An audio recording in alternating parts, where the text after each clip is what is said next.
Hello, everyone, and welcome to the Deadhead Cannabis Show, the podcast that combines talk about the Grateful Dead with the latest cannabis industry news.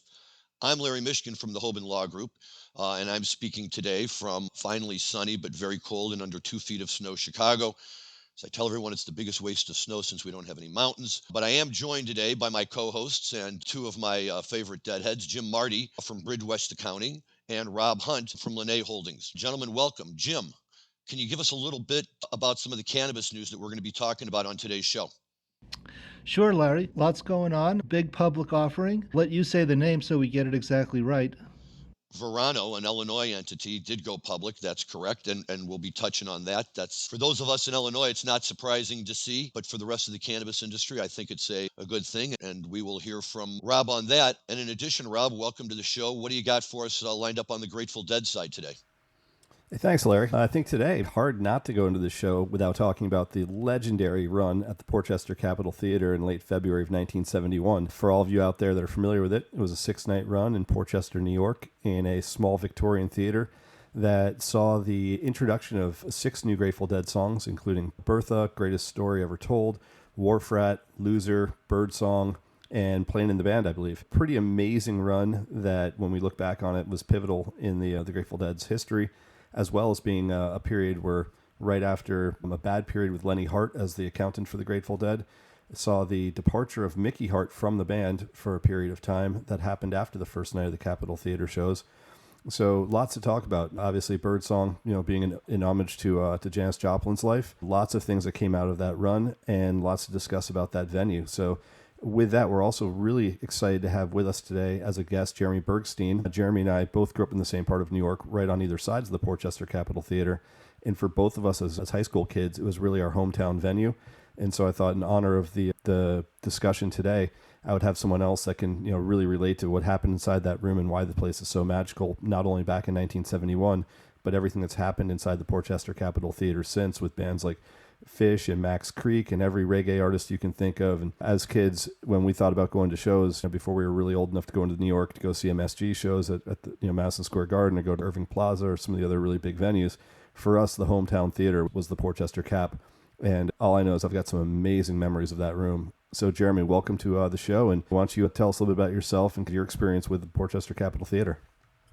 Oh, man. Thanks, Rob. And thanks, guys, for having me on. Yeah, Jeremy Bergstein, owner of The Science Project, a marketing firm in New York City. I've worked with everyone from Nike to Estee Lauder and a lot of fashion brands back in the day. I built some of the first holiday windows back in the day. Been involved in marketing and been in the area for a long time, but not before the Grateful Dead took me all over the country and on tour, and joined me up with friends and community and people in every far reach of the US and ultimately the world. It all started for us in this little nook above New York City, where we ran around the woods and then ran over to the Capitol Theater, to basically this awesome little bubble that we saw insane, like, ripping music at just all the time. And it's always hard to walk into those crazy rooms and think about the fact that your favorite band in the world, like,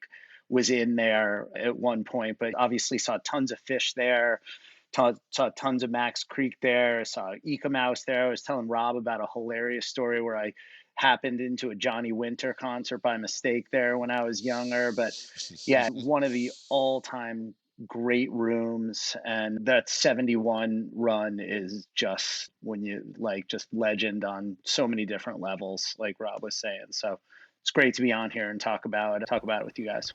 So one of the things I really remember from the Capitol Theater, Jeremy, is when I first went there, I couldn't even drive a car yet. So one of us had to have our mothers come pick us up after the show. I always remember being so terrified by how high we were walking out of that place. And if my mom was the one that was picking us up, she'd always pull up right in front of the venue. And when you'd walk out, where you didn't have that breather of walking to the parking lot and going, okay, get your head together, I'd literally walk out the front door, and there would be mom sitting there in the car parked, and I'd be tripping so hard, or just high out of my gourd, with 4 of my friends like, all right, guys, pull it together. We got to get in the car now. Like, after just seeing some ridiculous show. So I remember, I think my first experience at the Cap was seeing Max Creek, which for anyone that grew up in the Northeast was a rite of passage. You saw them all the time. And if it wasn't at the Cap, you were seeing Wednesday nights in Providence, Rhode Island at the Living Room. And But the Cap was one of those places where you're like, okay, it's so close to home that your parents are definitely there. You're not taking a train back. You're not, just front and center. So I don't know if you have any experiences like that as well. For me, it was walking out of Max Creek shows, just terrified by who was going to be parked in front of the venue.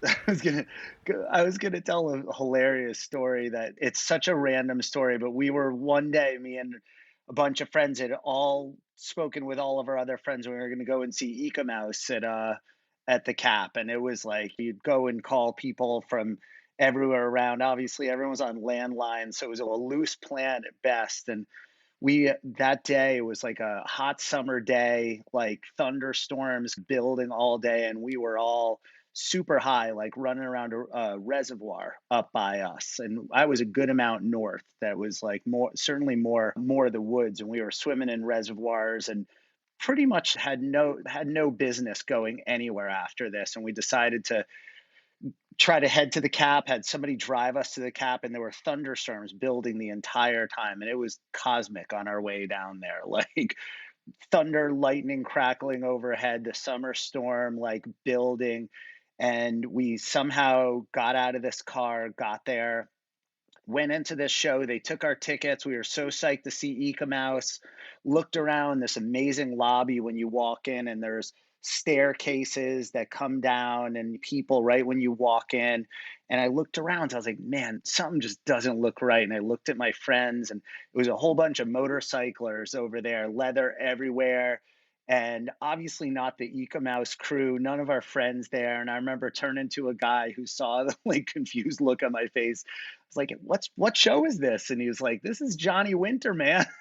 And so we had gone and come out and somehow ended up in the Johnny Winter concert. And he saw how confused we were, and he convinced us to stay. And we ended up seeing just some of the most amazing music. I had never even heard of Johnny Winter. He came out albino, long white hair. It was all these motorcyclists. And it was not the scene I expected, but we were probably 15, 16 years old. So it was our living room, to say the least, and it greeted us the same. It was a good one. I was afraid you were going to tell me that you guys left. That's good that you stayed and got to hear him. He was a legend. That's exciting stuff, Rob. But it's great out there. And one of the things you touch on, which shouldn't escape notice in all of this, because you're right, is that even when you guys were seeing them, which I'm going to assume was what, I don't want to guess at how old you are exactly, but sometime in the 90s maybe. The Dead had long stopped playing there, obviously. And not that we're going to get into it today, but eventually I've got a list of famous old theaters where I've seen shows where the Dead played, but obviously I never got to see the Dead there. And if whoever else I'm going in to see, I spend half the show wondering what it would have been like to be there listening to the Dead instead of who I'm listening to. But luckily for us, as far as these shows go, we don't have to wonder very much, because two of them have been preserved for posterity. A few years ago, they released Three from the Vault, which was the second night, the 19th. But then just this past summer, when they released the American Beauty 50th anniversary, they also slapped on there the 18th, the first night. So we've got the first two nights preserved as only the Grateful Dead and Dan Healy, or whoever was doing the sound at the time, Betty Cantor, could preserve it. And quite frankly, to hear them and to read about them really makes you. There's lots of great Dead shows out there, and there's a big anniversary coming up at the end of this month that we'll have to decide if we're going to talk about, which is the 4 shows at the Fillmore West, when they basically each night played out their Dark Star, St. Stephen, 11, Good Lovin' Suite, or Love Light Suite, and those were famous. But these shows are different, because those shows were very trippy, kind of, you had to be in the right frame of mind. These shows were just high power energy that combined some of that. But I look at them as the coming out party for the new Grateful Dead. They came out and they said, here we are. The other stuff we did is always going to be a part of us. We've got this whole new book full of material, and we're just going to lay it all out on you here. And unlike just American Beauty and some of that, some of these songs that they released are songs that never made it onto albums, never made it onto Grateful Dead albums. And to me, that's pretty amazing too, the number of songs in their repertoire that we all take for granted that never came out on vinyl. And so when they say they broke out Bertha, people might, Bertha, what the hell, where's Bertha?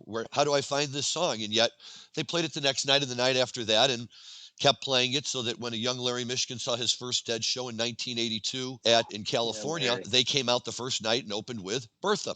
And so somehow it all just felt like that should always be the first song that they play. And I don't know about you, but what I like about listening to these songs is the audience is cheering. The audience doesn't take long to really get into them. They figure out right away these are great tunes. And Rob, you were listing off some of the first time ever playeds. Yeah, the first night saw, I believe, the first Bertha, the first Greatest Story, the first Loser, the first Playing in the Band, the first Wharf Rat. And then the next night saw the first Birdsong and the first Deal. It's the first Wharf Rat. And it was sandwiched in a Dark Star. It was a Dark Star, Wharf Rat Dark Star. Well, and with a beautiful jam thrown in. The beautiful jam. Yeah. And they cheer on Wharf Rat like they've never even heard this song. And it goes in there and everyone is just, it's from another planet. That thing's led me down so much like Garcia archaeology of where these like weird guitar riffs come from. And yeah, they never heard that. And just the audience is just cruising right along and so into it. Awesome. Later, David Gans was interviewing Phil Lesh. I saw this recorded once, and they were talking about it, and Gans played for him the beautiful jam, and Phil teared up and said, that was us at our peak. That was us creating magic that everybody bought into forever. And there we were. And to go back and to hear it again as an older person is very intense stuff. Yeah, that was amazing. That's a great jam. That alone is worth listening to. That I can't even imagine what they were thinking back then. What I find so amazing about this is that all 7 songs. I don't think they were. I think they were just playing, right? They came out and it wasn't even psychedelic. It was rock and roll. And the crazy part about it is all 7 songs that they released never left their repertoire. Right. Those aren't ones that they shelved for a period of time and then brought back. Those are 7 songs that stayed as part of the staples, literally for the next 24 years, which is really rare, and especially when you're going to release all of them at the same time. And there's lots of other times in their history where they've released 3 or 4 songs at the beginning of the year, and by the end of the year, they've already put 2 of them away. So to have 7 that just have stayed all the way through and became crowd favorites all the way through the rest of their career is really what made this run so special. Yeah. What's even more amazing to me about it is that some of these songs were so raw that, for instance, I point to Greatest Story and Playin'. To me, those songs came of age on the Europe 72 tour. I happen to have the box set because I'm stupid like that and I spend my money on strange things. But I've listened to all of those shows, and you listen to Greatest Story from the very first night of the tour to the very last night, and all of a sudden it's really developed into the greatest story that we knew today. And the same thing with Playing in the Band, just completely evolved. And yet almost a year before that tour, here they are trotting them out for the first time. The Greatest Story is they don't even quite have the lyrics exactly right yet, and they're just jamming on a very basic tune that still has to be filled out. But for any of us who heard a ripping Greatest Story in the mid 1980s, it's nice to know where it came from. And those 7 songs end up being scattered around different albums and solo work of Garcia's. Loser, I think, is on Jerry Garcia's solo, as is Birdsong. What a great song. And Greatest Story is on Ace. As is Playing in the Band, I believe. But you really feel the stripped down. It's so stripped down, too, without Mickey, like they're all so beautiful, but it's like Garcia's on Alligator, and it's really jangly guitar. There's no... Yeah, it feels very spare and just mostly a beautiful results. But Play in particular feels very stripped down. And then there's some Bird songs that are like, and I love them just the way they are, but they're definitely like not as full throated and filled out as they were in later years. Look, for me, my experience with Dead, and I guess it just speaks to the age that I came of age with the Dead, was Touch of Grey. I heard Touch of Grey for the first time on tour in 1982, and it didn't come out on an album until 1987. I remember the first time I heard them playing the studio cut on the radio, and I was just dumbfounded. It was like a completely different song almost. To just watch that song unfold over the years into becoming ultimately standard, you really get the sense of how they would do that and really develop these songs on stage. But I agree with you, Jeremy. I love the early stripped down versions of them because this is the basis of the entire song. This is the germ of the whole thing. Yeah. We would be remiss not to mention Smokestack Lightning from the next night is just ripping. Like on the 19th is so good, and Pigpen is it's so full throated and so full bore, and he's howling, and it's It's definitely my favorite Smokestack Lightning. Definitely one of my favorite tunes from the run too. I think that's true, and I think that one of the things about this run, this may also be Pigpen's finest moment, right? Pigpen was an essential part of the psychedelic scene, but he was like a square peg in a round hole. He made do because he could make do, and he knew how to rap during Love Light and all that other stuff. But these are Pigpen kind of songs. These are the kind of songs that he could really get into, and he could really do his thing on. And I agree with you, Smokestack Lightning. Listen, I went back and listened to Three from the Vault the other night to get ready for this, and I forgot that it was on there. And they get to that, and it just rips like, yeah. I was lucky to hear the Dead play it a few times, but not like this.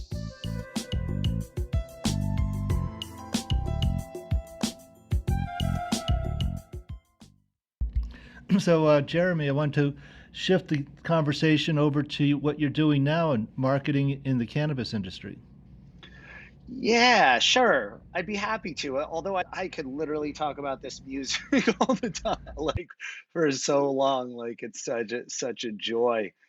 I've been in marketing for a while. I've been more in like experiential marketing, creating experiences for people, and a lot of that really comes from my background in creating experiences, and some of those seeds were laid in some of the stuff that we're talking about right now, and just the deep journeys of the mind, the body, the soul, and then our sort of formative years as we grew up with this type of stuff, and then all scattered across the far reaches of the United States and the world to go and get on the road, just like we all wanted to do. And I ended up back in New York as a New York City public high school teacher. I was a science teacher, literally in like tough New York City public school, still like maybe the coolest job that I ever had. All of it led to great experiences for me, and entered into advertising from a digital perspective, was always very involved in kind of digital innovation. Some of the things that I've done that I was most honored to do was work on New York City holiday windows. Like I did the first digital windows at Barney's, at Bloomingdale's, at Saks Fifth Avenue, like really grand experiential, big sort of cultural moments that would get tens of millions of people to look at them and get excited, whether you were lived in New York City or you were there from another country, another continent, another state, or just nearby. And it's been tough for us in New York. I have to be honest with you. You felt like a little bit on the outside of cannabis. You're like, there's this whole revolution going on in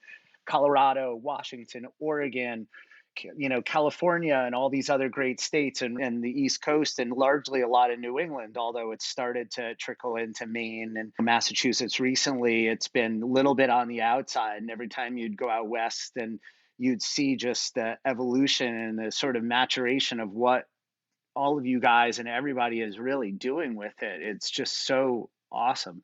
For me, I've started to just think about what I could add to the kind of building it and doing something great with it. And for me, it's creating great experiences and doing something special on a grand level. And always seeing the opportunity with, not everybody smokes weed anymore, but everybody usually has a experience that's powered some sort of like amazing experience that they have had, either with music or friends or the outdoors or some sort of creative venture where it's been a spark for them. And that's been a durable thing. It's always been going on from the 40s, 50s, who knows how long before that, but it's powered everything from jazz to rock and roll, writers, dancers, musicians, all different kinds of creative forces. It's been a friend and an ally. And so I'm bringing something that'll be really quite special in the experiential realm that I think will really, get a lot of different people excited. It's not just for the strain geeks. It's not just for the like insider growers, although I have a lot of respect, and I was there many years ago as well. But this is for the masses. I prefer not to think of it as, it's not for everybody, but it will be inspired by cannabis inspired, where the colors are brighter and the notes are sweeter. You guys will have to wait to see. And where do you see the industry going in terms of national brands and brand loyalty? Right now, it's very diverse. There's no interstate traffic. All the states are silos, so that have their own best of and favorites in each state, but nothing national. What do you see the future in marketing with the cannabis? Oh man, it's such a interesting question. I've looked so much, like I love great experiences, right? How people experience brands and an experience, and that is not just what you feel, especially with something like this, where you really are having an experience with it that's really fairly intimate. Because of this single state operation, brands are being built in these kind of silos, if you will. And it also means that kind of their infrastructure and the retail infrastructure is being contained in these small little nooks. So it's interesting to see how they're tackling becoming larger multi-state brands. And because retail and advertising and marketing is limited right now, it's like growing a tree, and the tree is always being trained in certain directions. These brands are growing in very limited directions because they're only being given sunlight in certain places. It's really very interesting to see, but I do see obviously like national interest, and there is such a desire out there, but the brands are really at their infancy right now. There's very few brands that I see as like real mature brands. We've obviously, the brands that I've worked with, especially like a Nike, that was just such a great brand to work with, was so mindful of every facet of their brand. It wasn't a name, it was how it was talked about. Each image, each emotion, each feeling, each behavior was really looked at. To really mature these brands, really starting to think about all the different facets of the direct to consumer brand, is there's still so much open space out there. And this is just such an emotional area. Like it's a beautiful plant and what it's brought to the world and what it's brought to all of us. So there's so much like ripe territory to build great brands out there, and you can see them growing. I just hope that they're given more sunlight in terms of advertising, in terms of retail, so they're not as limited. Yes, I often wonder what the industry will look like in 2030, which is only nine years away. And here, what's interesting about the product and the plant is it's new, it's in its infancy, but it's been around for thousands of years at the same time. So it's a very interesting place that we're in here in the cannabis industry right now, as I think we'll see movements to legalize it nationally or decriminalize it nationally. So upcoming episodes of the Deadhead Cannabis Show will not be boring. I'm sure not. Jeremy, what really sticks out for me is that I've long argued that ultimately the success of cannabis as an industry is going to fall on the shoulders of guys like you. And it's all a matter ultimately of what I call normalizing. And although we have legal cannabis in a lot of places, it's still really not normalized anywhere yet. Maybe in Colorado it is, maybe in Northern California it is, but in most other places, and I can certainly say here in Illinois, it's far from normalized. And that creates real problems for people. And if we're going to have a product that's going to come on the market and we're going to tell people it's legal and it's okay to use this, we as a society have to move past this idea of still judging people and shaming people for choosing to use a product that has, for most people, they still think of it in terms of reefer madness. And even though maybe they laugh it off, they don't laugh all of it off. Yeah. And they still have that floating out there. It's Yeah. guys like you that change the public perception of a product. And I think it's great that a guy who has the background you have, both in the industry and the frame of reference from the Grateful Dead and things like that, that's a great start. It's education, Larry. I always count my like years being a teacher and a guide as being like my most formative of them. What you always hit your head against the wall and you're like, why don't people see? And I remember the first time I walked into a dispensary in Colorado, and it was a moment. And I Oh, was like, yeah. I remember going back and having that minute in my head and being like, I told you so. Like this is only added great things to everybody's lives. So I hope I can bring my brand of warmth and experiential and education to whatever I do in the arena. There was an article that came out in the last week or so by Eric Spitz was the fellow's name. And he said something in that article that I've known instinctively for a long time and occasionally have voiced it. But he finally came out and said, people love marijuana. They like alcohol, they like nicotine, and they also like marijuana. And that's talk about marketing. To be able to come out and say, hey, this is not a drug or a reefer madness. This is a product that people love and enjoy. Jeremy, you also said something there that really resonated with me too. And For Jim, it's probably old hat. The first time I went to Colorado and walked into a dispensary. And for guys who have grown up smoking weed, but always looking around and making sure nobody's paying attention and lining up your sources where you can get it from, I can park here and just walk right in. And here's everything I can buy. And as long as I got cash, I'm good to go. Yeah. It was really a pinch me moment. I took a lot of pictures, and I'll no matter how many times I go into a dispensary, I will never forget the feeling of walking in that first time. And it was like you say, I was right. Here it is. It works. I knew this could work. Why did everybody doubt it for so long? And it's pretty amazing. It's a great experience. Yeah, that stuff is still, having worked in brands and retail for so long. Like, it's everybody that works at those stores, all these like, they love it. They love it, and they love talking about it. And you can't buy, it's so impossible to get those people. Like, Nike might get those people, but you're not getting those people at the, I won't, it's, everybody loves it, and you can feel it. And it's a beautiful thing. Like, it really is. So it's exciting to see. I agree. It's a great feeling.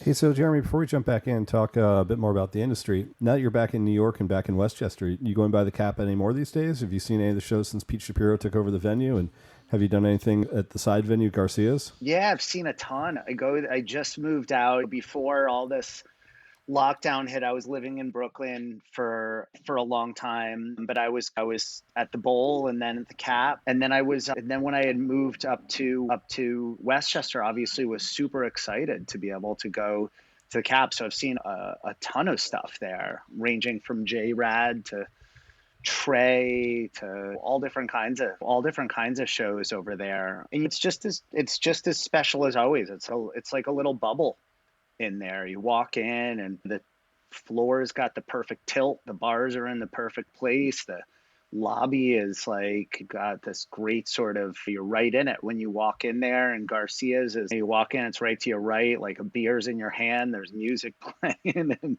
it's pretty wild too, just have that be your clubhouse when you were younger, and then seeing what Shapiro has really done with it is, holy crap, what he's just done for all of us. As I feel lucky. When Tom Brady won the Super Bowl the other day, I was like, it's never been cooler to be like an older guy. But to be able to walk into the Cap and have Shapiro bring back like this for all of us older guys and bring it back to these younger generations, I'm like, man, like golden age for sure for all of us all around the US and he was really I do feel like he was really the impetus, like the spark for bringing this scene back and understanding what everyone wanted. Not him solo, but just at least to bring the Cap back. And obviously got Bobby on stage, got Trey on stage. The 50th anniversary shows, all that stuff that he did, he stepped in and almost Bill Graham-esque in the way he's promoted the band and taken over control of the venues and all of that. And seems to be, at least to me, that he's got the right thing going. If nothing else, the Cap was at the forefront of the COVID violation, because wasn't Phil's planned 80th birthday shows one of the first events that was canceled when they were going through it all, and they said, nah, we can't bring him out on stage with all this going on. So they're as relevant as ever, and that's great to see. Yeah, I'm glad the flame is still kept alive there. Yeah, like it's wild. I brought my kids there a little while ago and brought them to the firehouse, and the firehouse got the fire trucks all have Steal Your Faces on them. That's great. All the firemen have got Steal Your Faces, like the entire town. It's wild. And this is like I love Portchester. It's called Pocho, but it's a little bit of a dirty, like awesome, gritty New York kind of town, but it fully embraces. There's Steal Your Faces in the window of the local Peruvian eatery. Like it's all in, and it embraces us all as a community, like all those other just great little epicenters around the country and probably around the world that have had the good graces of these guys blow into town and leave whatever magic they do. So easily distinguishable from Passaic, New Jersey, and its Capitol Theater, huh? I think so. Although Garcia Band played some ripping shows there. They did. And I will confess, it took me a while as a young Deadhead to figure out which was which. I just heard the Capitol Theater, but no, that's true. And that's just great. In St. Louis, we have the Fox Theater, which is still around. And in the late 60s, early 70s, that was a favorite place for the Dead to come and play long extended runs. And I've been in there. In fact, I saw Fish in there a few years ago, which was nice because I was supposed to see the Dead in '86. Jerry stroked out. The shows were canceled, and we all went home. And even here in Chicago, we have the Chicago Theater, the Auditorium Theater, which are just beautiful, wonderful places to see shows. And now we saw Widespread do a bunch of shows at the Auditorium Theater, and Warren loves to come in and play at the Chicago Theater. And you see these guys, and it's great fun, and it's great music, and you just sit there and wonder, boy, what would it have been like to see the boys in their peak coming into one of these small little theaters and just blowing the doors off the place.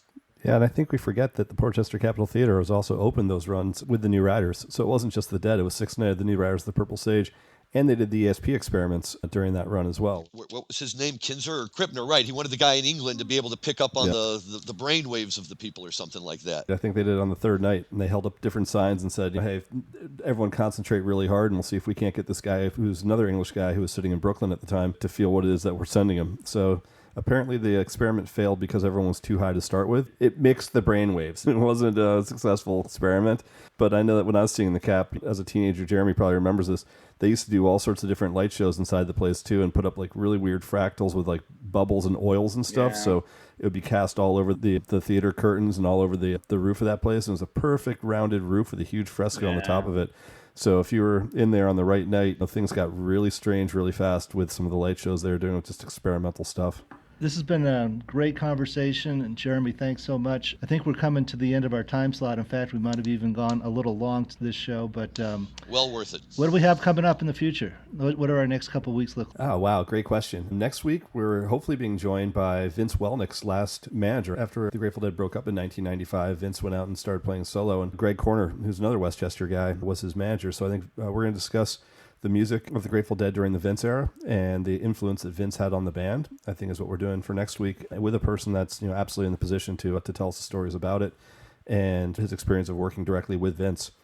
And then I think the week after that, we're looking at Mardi Gras, doing a show about all the different things that have happened for Mardi Gras and for Chinese New Year's. And I think we're going to talk about some of the best ones, like 3-3-87, when the Dirty Dozen sat in and played Ico with the band. So we've got some fun shows coming up the next few weeks. I will have to still do a quick shout out next week to the Fillmore West shows, since we will be popping up on that anniversary as well, which will be fun. And Jim, good news, my friend, and maybe you can confirm this for me. I have heard that J-Rad is planning shows at Red Rocks on June 4th of this year. And I've heard that Fish might be playing Dick's again in September. I think they announced it. Did they? Yeah. That would be great. I won't be able to go because my son's getting married on Labor Day weekend, just like he was supposed to be getting married last year. Jeremy, you got to come out for those shows. I hope you can come out for the Fish shows. Oh, man, I love Red Rocks. But can I propose a Deadhead Cannabis live experience show for J-Rad on June 4th? Sure, you bet. Rob? I'm totally for it. We can do it from the parking lot at Red Rocks. Even better. Love it. And before we sign off today, we should probably at least give a shout out to the boys over at Verano and say congratulations on a very successful IPO today. It's always great for the industry when you see a company that has been plugging away at it for the last 8 or 9 years make a public offering, and by all accounts, their release today was really successful. So best of luck to that team, and get another Illinois company making good in the industry and really making it happen. And Rob, not to put you on the spot, but do you know what the market cap was today? I do not know what the market cap ended up at. It wasn't published because it was such a new issue, so we probably won't know until tomorrow. I can pull it up right now and see if I can see it. Yeah, it's still listed as not available, but it closed up about $4 or $5 above the opening price today. That means there's definitely demand. It means that's just another public cannabis company that is being well recognized by the market, and I expected to see it trade 14 to 20 times earnings, or 14 to 20 times rev, almost out of the gate. And I'll tell you this, Verano is they're very popular in Illinois. They're probably the most popular cultivator here. They've come up with some very good strains. They do a good job. I know Sam Dorff. He's a great guy. Couldn't happen to a nicer guy. He's been involved in the industry for a long time with a lot of people, and very excited to see Verano take off and see where it's going.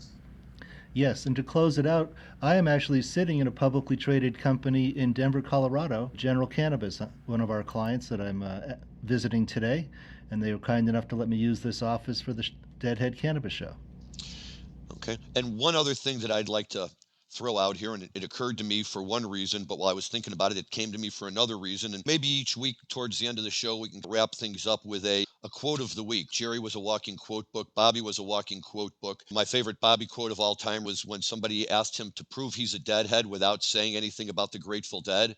And his response was, "I've been to every show." You get that kind of response from those guys, and they're fun. That was last week on Twitter. However, today, I just do want to take very quick note that earlier today we received news that Rush Limbaugh passed away. I was never a big Rush Limbaugh fan, but nobody celebrates at the death of anyone. And so obviously condolences to his family and all of that. However, in the midst of all of the Rush Limbaugh honorariums that were going around and all the wonderful memories of him, and I will confess, I typically did not agree with his point of view, one of his old quotes came out to light, which I thought was very revealing and really speaks to, unfortunately, the type of person I thought Rush was.